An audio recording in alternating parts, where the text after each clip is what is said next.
ఆంధ్రప్రదేశ్ ప్రభుత్వం అమలు చేస్తున్న శ్రీశక్తి పథకాన్ని విజయవంతం చేయడంలో ఆర్టీసీ ఉద్యోగులు అంకిత భావంతో పనిచేస్తున్నప్పటికీ కండక్టర్లు డ్రైవర్లు ఎదుర్కొంటున్న ఇబ్బందులు తీవ్రమైన పని ఒత్తిడిని ప్రభుత్వం కానీ ఆర్టీసీ యాజమాన్యం కానీ పట్టించుకోవడం లేదే ఏపీ పీటీడీ ఎంప్లాయీస్ యూనియన్ రాష్ట్ర అధ్యక్షులు పల్లెశెట్టి దామోదరరావు ఆవేదన వ్యక్తం చేశారు.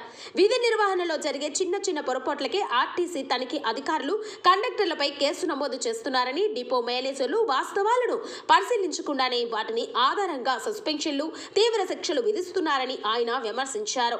ఈ పరిస్థితులు కొనసాగితే భవిష్యత్తులో కండక్టర్లు డ్రైవర్లు విధులు నిర్వహించడం చాలా కష్టమవుతుందని పేర్కొన్నారు.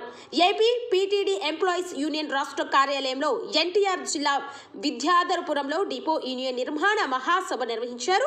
ఈ సమావేశంలో పల్లెశెట్టి దామోదరరావు మాట్లాడుతూ రాష్ట్ర వ్యాప్తంగా 7 ఉమ్మడి జిల్లాలలోని 15 డివిజన్లలో న్యాయపరమైన కారణాలతో నిలిచిపోయిన పదోన్నతుల సమస్యలను వెంటనే పరిష్కరించాలని ఆయన డిమాండ్ చేశారు.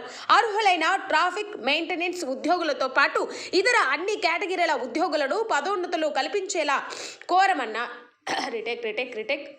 అర్హులైన ట్రాఫిక్ మెయింటెనెన్స్ ఉద్యోగులతో పాటు ఇతర అన్ని కేటగిరీల ఉద్యోగులకు పదోన్నతులు కల్పించాలని కోరారు.